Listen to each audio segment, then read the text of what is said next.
రాఖీ పండుగ ఎందుకు జరుపుకుంటారో మీకు ఎవరికైనా తెలుసా?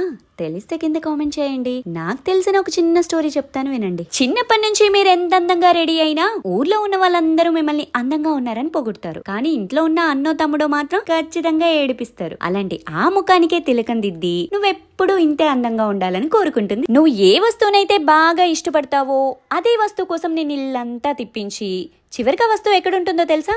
వాళ్ళ చేతిలోనే దాచిపెట్టుకుంటారు. అదే చేతికి నువ్వు రాఖీ కట్టి నీకెప్పుడు రక్షగా ఉంటానని చెప్తుంది ఇంటి ఆడపిల్ల. నిన్నేడిపించడానికి నీకు ఇష్టమైన చాక్లెట్లు, ఐస్ క్రీంలు అన్ని బలవంతంగా లాగేసుకొని తినేస్తారో అదే మనిషికి ఒక లడ్డు తినిపించి ఆ స్వీట్ అంత తీయగా నీ లైఫ్ సాగిపోవాలని మనస్ఫూర్తిగా కోరుకుంటుంది ఆడపిల్ల. ఓయ్, ఈ ఫైటింగ్లో ఏడిపించడాలు చిన్నప్పటి వరకే పరిమితం సుమి.